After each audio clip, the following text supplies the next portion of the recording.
जय हिंद दोस्तों, मैं मानिक नायक आप सबको अपने YouTube चैनल पर वेलकम करता हूं। आज हम लोग BPSC 70 prelims target day number 9 में आपका वेलकम करते हैं। और आज हम लोग बात करने वाले हैं बीपीएससी के नोटिफिकेशन डिले में। बात करेंगे कि पिछले साल ये नोटिफिकेशन जो था बहुत जल्दी आ गया था, लेकिन इस बार जो है डिले क्यों हो रहा है। और फिर जो है जो हम लोग सीरीज स्टार्ट किया घटना चक्र का 120 पेजेस वाला, चाहे 100 पेजेस वाला, ये क्या हम लोगों ने लेट स्टार्ट किया, क्या सिलेबस कंप्लीट हो पाएगा, तो देखते हैं। और कुछ लोग बोल रहे हैं कि टारगेट कुछ ज़्यादा ही मिल रहा है, तो मैं उनको एक्सप्लेन करूंगा यहाँ पे। इसके साथ ही जो है मॉक टेस्ट के बारे में हम यहाँ पे डिस्कस करेंगे, कौन कौन से मॉक टेस्ट आपको देने चाहिए, आप कब से देने चाहिए, इसके बारे में भी हम यहाँ पे डिस्कस करने वाले हैं। और लास्ट में नोट मेकिंग वाला मैं तो बताऊँगा ही, तो और फिर रिविजन हम बताएंगे कैसे रिविजन किया जाए। तो आज का टारगेट मैं बता देता हूँ। आज का टारगेट जो दिया जाएगा आपको डे नंबर 9 का, सबसे पहले आज जो है ज्योग्राफी के टारगेट को आपको कंप्लीट करना है। ज्योग्राफी का आपका 240 तक हो गया था, और आज हम लोग आपको 240 से 360 यानी टोटल कंप्लीट ज्योग्राफी कर देना है। जो ज्योग्राफी का इंडियन ज्योग्राफी कंप्लीट कर देना है। तो याद रखना है कि आज का टारगेट है आपको कि इंडियन ज्योग्राफी जो 256 पेज तक है हमारा, तो उसको आज हम लोग को कंप्लीट करना है। और इसके बाद जो है हम लोग वर्ल्ड ज्योग्राफी पे बढ़ेंगे, और वर्ल्ड ज्योग्राफी को भी हम लोग 3 दिन में कंप्लीट करेंगे। याद रखिएगा आज 12 तारीख हो गया, 12 तारीख है, और हम लोग को कंप्लीट करना है 15 तारीख तक कैसे भी वर्ल्ड ज्योग्राफी को। और वर्ल्ड ज्योग्राफी कंप्लीट होते ही हम लोग का ज्योग्राफी का सिलेबस कंप्लीट हो जाएगा। तो मैं यही कहूँगा कि आज डे नंबर 9 में आपको जो कंप्लीट इंडियन ज्योग्राफी करना है, इंडियन ज्योग्राफी, और उसके साथ ही जो करंट अफेयर का पार्ट है वो करंट अफेयर होगा हमारा मई करंट अफेयर 2024 का। मई करंट अफेयर 2024 इंडियन साइड में जाएगा, इंडिया और इंटरनेशनल, और बिहार करंट अफेयर भी आपको मई का कंप्लीट करना है। इसके साथ ही कल हम लोगों ने बजट देखा था, आज हम लोग इको सर्वे देखेंगे। तो याद रखना है आज आपको इको सर्वे को भी देखना है, और बिहार करंट अफेयर मई 2024, इसके साथ ही नेशनल इंटरनेशनल करंट अफेयर 2024, और ज्योग्राफी का है 240 से 360 के आसपास पेज नंबर आपको कंप्लीट करना है। अगर आप आज कर लेते हैं तो समझिए कि आपका जो इंडियन ज्योग्राफी जो है कंप्लीट हो जाएगा। ठीक है, तो ये हमारा डे नंबर 9 का यही टारगेट है। अब हम लोग नेक्स्ट सेगमेंट में बात करते हैं कि नोटिफिकेशन बीपीएससी का डिले क्यों हो रहा है। लास्ट टाइम तो बहुत जल्दी आ गया था, इस बार इतना डिले क्यों हो रहा है, क्या एग्जाम पोस्टपोन हो सकता है। एग्जाम पोस्टपोन तो नहीं बता सकते इसका, लेकिन जो नोटिफिकेशन डिले हो रहा है क्योंकि हाईकोर्ट, पटना हाईकोर्ट ने जो ग्रेजुएशन पॉलिसी को स्ट्रक डाउन कर दिया है, उसी के रिलेटेड जो है आपका जो बीपीएससी का जो सिस्टम है, रोस्टर जो है आपका डिले चल रहा है, क्योंकि चीज़ों को फिर से समेटना पड़ेगा, और इस वजह से जो है नोटिफिकेशन डिले हो रहा है। साथ में आपका इलेक्शन का मंथ भी था, तो इस वजह से भी आपका यहाँ पे डिले हो सकता है। और अब ज़्यादा डिले नहीं होगा, लेकिन कोशिश है कि 20 तारीख तक आपको ये पता चल जाएगा कि जो नोटिफिकेशन है, नोटिफिकेशन डेट कब से स्टार्ट हो जाएगा, और उसके बाद से फॉर्म कब से अप्लाई होना लगेगा, और कितनी हमारी वैकेंसी आ रही है एक्सपेक्टेड में। तो वैकेंसी तो सभी जगह बहुत ज़्यादा है कि 1000 प्लस ही रहेगा, लेकिन देखते हैं कि 64 बीपीएससी को बीट कर पाता है कि नहीं कर पाता है, तो उसको हम लोग को यहाँ पे देखना होगा। नेक्स्ट है, अगर हम बात कर रहे हैं अपने सिस्टम का सिस्टम मतलब कि जो हम लोग स्टार्ट किए हैं घटना चक्र सीरीज का, क्या वो घटना चक्र सीरीज जो है कंप्लीट हो पाएगा। कुछ लोग बोल रहे हैं कि बहुत ज़्यादा टारगेट मिल रहा है, तो टारगेट बहुत ज़्यादा इसलिए दिया जा रहा है कि ताकि हम लोग जल्दी से जल्दी कंप्लीट कर सकें का मतलब है कि सोच सकते हैं कि घटना चक्र पढ़ना है, पीवाईक्यू पढ़ना है। पीवाईक्यू एक ही नहीं पढ़ना है, बहुत सारे पीवाईक्यू पढ़ना है, बीपीएससी के पीवाईक्यू पढ़ना है, यूपीपीसीएस के पीवाईक्यू पढ़ना है, और यहाँ तक कि यूपीएससी के भी पीवाईक्यू को हम लोग को रट के जाना होगा। तो इसलिए थोड़ा सा हम लोग को जल्दी जल्दी घटना चक्र कंप्लीट करना पड़ रहा है, और इसके साथ ही इन तीनों को हम लोग को कंप्लीट करेंगे, और फिर बाद में लास्ट में हम कोशिश करेंगे लूसेंट को भी कंप्लीट कर लें, क्योंकि लूसेंट काफ़ी इंपॉर्टेंट है। और देखते हैं क्या होता है, कोशिश तो हमारी यही रहेगी। तो हम लोग घटना चक्र के बाद जो है सीधा हम लोग लूसेंट पे तो नहीं जाएंगे, हम लोग सबसे पहले कोशिश करेंगे घटना चक्र के बाद हम लोग पीवाईक्यू पे शिफ्ट करेंगे, और उसके बाद हम लोग लूसेंट पे आएंगे, और फिर हम लोग उसी के बीच में हम लोग मॉक टेस्ट को एनालिसिस करेंगे। तो अभी हम लोग का ज्योग्राफी साइंस हम लोग का कंप्लीट हो चुका है, और अब जो है 15 तारीख तक हम लोग का ज्योग्राफी कंप्लीट हो जाएगा। और इसके बाद जो है मैं आपको एक या दो दिन का टारगेट, 1 या 2 दिन का आपको रेस्ट दूंगा, ताकि आप लोग उसको रिवीजन कर सकें और चीज़ों को याद कर सकें। जो भी आप नोट्स बना रहे हो, क्योंकि मैं बना रहा हूँ नोट्स, तो मुझे पता है कि काफ़ी ज्योग्राफी में काफ़ी फैक्चुअल चीज़ें आ गई हैं, काफ़ी ज़्यादा चीज़ें फैक्चुअल आ गई है, और इसलिए मेरे को ज्योग्राफी में कुछ ज़्यादा ही नोट करना पड़ रहा है। इसलिए जो है टारगेट मेरा आज का डिले हो गया है। और कोशिश करना है कि डिले नहीं करना है, लेकिन मैं आप लोग को एक या 2 दिन का ज़रूर मोहलत दूंगा ताकि आप लोग इसको चीज़ों को जो लिखे हैं वो याद कर लें। और मैं भी कोशिश करूँगा इन दोनों दिन में मैं भी इनको जो लिखा हूँ, जो साइंस और ज्योग्राफी लिखा हूँ, इनको पूरी तरह से कंप्लीट कर लें।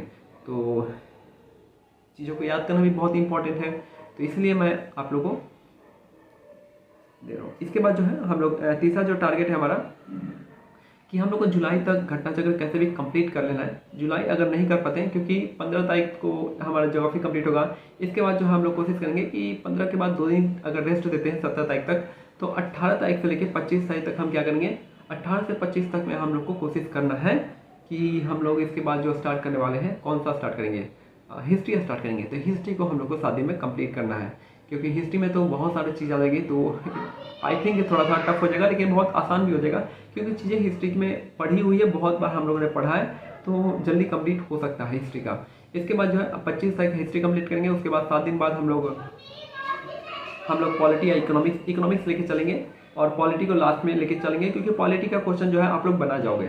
10 क्वेश्चन आएगा, 7-8 क्वेश्चन तो लोग ऐसे ही बना जाते हैं पॉलिटी का। तो पॉलिटी में भी बहुत चीज़ें को मैं याद करवाऊंगा जब पॉलिटी स्टार्ट करेंगे। सबसे पहला जो मेरा मोटो होगा, वो आपका मेरा एम होगा, वो है कि आपको 395 आर्टिकल है, उन सारों को मैं एक बार गो थ्रू कर जाऊंगा। मॉक टेस्ट हम लोग कब देंगे, तो मॉक टेस्ट मैं प्लान किया हूँ आपको मिड अगस्त से 30 सितंबर तक मॉक टेस्ट हम लोग देंगे। और ज़्यादा मॉक टेस्ट नहीं देंगे, हम लोग ज़्यादा मॉक टेस्ट नहीं देने वाले हैं, कोशिश ज़्यादा करेंगे कि 20 से 25 मॉक टेस्ट लगा दें, और वो भी काफ़ी होगा, सफिशियंट रहता। इसके बाद PYQ को हम लोग बहुत अच्छे से रिवाइज करेंगे।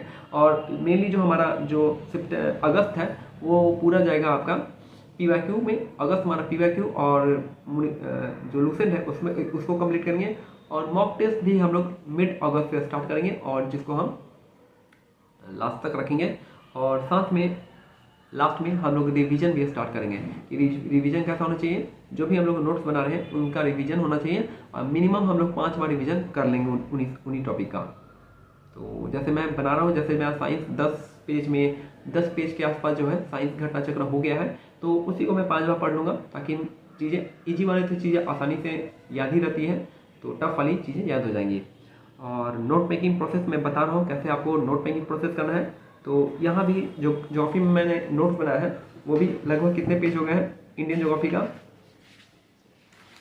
का बहुत ज़्यादा हो गया है, यकीन नहीं हो रहा कि 1 पेज इंडियन ज्योग्राफी के मेरे 1 पेज हो गया है, फिर 2 पेज हो गया है, फिर 3 पेज हो गया है, 4 पेज हो गया है, 5 हो गया है, और लगभग जो है 2 पेज और जाएगा। तो 2 पेज यानी 7 पेज सिर्फ इंडियन ज्योग्राफी का जा रहा है, और वर्ल्ड ज्योग्राफी का तो और जाने वाला है, क्योंकि फैक्ट बहुत ज़्यादा है ना। इंडियन क्वेश्चन पूछ देगा आपका यहाँ पे, Indian institute of soil science कहाँ पे है, तो भोपाल होगा। फिर जो है सेंट्रल इंस्टीट्यूट ऑफ सब ट्रॉपिकल हॉर्टिकल्चर कहाँ पे, लखनऊ होगा। तो ये सब क्वेश्चन ऑलरेडी पूछे जा चुके हैं। लास्ट जो मैंने लिखा है कि national research centre for agro forestry कहाँ पे, तो झांसी में है। फिर यहाँ पे Indian rice research institute Cuttack वाला जो आपको पता है, शिमला, और आलू पोटैटो का शिमला है। तो ये सब बहुत ज़्यादा थोड़ा सा इसको याद करना है, फैक्चुअल है, बहुत सारा PYQ है। जो चीज़ मेरे को नहीं पता था, मैंने सारे रिसर्च इंस्टीट्यूट को लिख लिया है जो मेरे को नहीं पता था, लेकिन जो उन्हीं चीज़ को लिखा है मैंने कि जो PYQ में पूछे गए थे। ये नहीं कि जो घटना चक्र में जो बहुत सारे 50, 60, 70, 80 दिए हुए हैं, मैं उन सबको लिखा नहीं हूँ, कि जो इंपॉर्टेंट है मैं उन्हीं को लिखा हूँ। और बाकी जो क्वेश्चन में यहाँ पे इंपॉर्टेंट क्वेश्चन यहाँ पे है कि एक जो क्वेश्चन आता है कि सीमेंट में क्या पाया जाता है मैक्सिमम, तो यहाँ पे 2 ऑप्शन में आप कंफ्यूज जाएंगे। पहला जो है जिप्सम है, दूसरा लाइमस्टोन। इसमें कोशिश होगा कि आप लोग में भी आप क्या है कंफ्यूज जाए कि सीमेंट में क्या पाया जाता है मेजर पार्ट में, तो जिप्सम या लाइमस्टोन। तो ये जो आंसर हो जाएगा इसका लाइमस्टोन हो जाएगा, तो आप लोग इसका ध्यान रखेंगे। इसके साथ ही कुछ इंपॉर्टेंट क्वेश्चन जो है यहाँ पे मैंने नोट कर रखा था कि केरला सैंड में बहुत सारी चीज़ भी पाए जाते हैं, ilmenite, rutile, monazite, zircon and sillimanite भी पाया जाता है।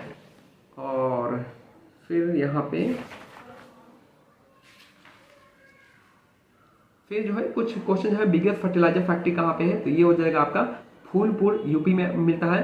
औंला कहाँ पे है, औंला एक तरह का फर्टिलाइजर है। फिर सेल का स्थापना कब हुआ था, 1973 में हुआ था। फिर जो है ब्रज राजनगर कहाँ पे है, तो उड़ीसा में है। तो इन सबको भी आपको लिखना होगा। फिर Indian farmer fertiliser corporation limited, ये कहाँ पे, कलोल गुजरात में आपको लिखना है। थोड़ा करंट, मेरे को लगता है ये करंट वाला क्वेश्चन था। भद्रांचलम जो हो जाएगा ITC पेपर बोर्ड यूनिट हो जाएगा। नेपानगर किसके लिए फेमस है ये भी आपको याद रखना पड़ेगा। तो चीज़ें बहुत ज़्यादा है यहाँ पे और बहुत है। फैक्चुअल इतना है कि क्या बोले, टेल्को हो गया, टेल्को किस लिए फेमस है, लोकोमोटिव के लिए है। बाकी आपका बाल्को हो गया, नाल्को हो गया, हिंडाल्को हो गया, ये सब एल्युमिनियम के लिए फेमस है। तो ये सब चीज़ भी आपको है कि लिखा हो। और इन सब का जगह कहाँ पे है, तो बाल्को कहाँ पे होता है, नाल्को कहाँ पे है, ये सब भी आपको याद रखना पड़ेगा। बाकी जो है भद्रावती कहाँ किसके लिए किस चीज़ के लिए है फेमस है, तो ये आपका आयरन स्टील प्लांट है भद्रावती, जो कि आपका और क्या है कोरबा जो है आपका किसके लिए फेमस है, एल्युमिनियम के लिए फेमस है, जो कि आपका छत्तीसगढ़ में है। तो ये सब चीज़ें आप यहाँ पे बहुत मेरे राइटिंग बहुत इतने छोटे छोटे आप लोग देखेंगे। मैंने यूट्यूब पे कम्युनिटी पोस्ट में किया था अपना नोट मेकिंग, तो कैसे कर सकते हैं नोट मेकिंग आपको वहाँ पे बताया गया है।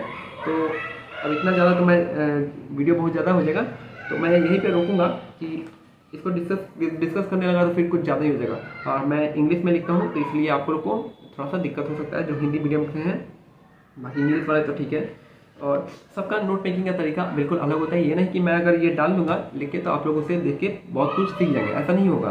क्योंकि सीखोगे आप खुद से, जब तक आप नोट मेकिंग नहीं करोगे तब तक आप नहीं सीख पाओगे। अब मैं अगर फोटो करके डालूँ तो आप कितना भी हो आप लिख लोगे, समझ जाओगे, लेकिन उतना तरीके से अच्छे से समझ नहीं पाओगे जितना तरीके से मैं अच्छे से समझ सकता हूँ। क्योंकि मैंने सिर्फ अब थीम लिखा है और उसको कहाँ पे है वो मैंने बता दिया है, ठीक है।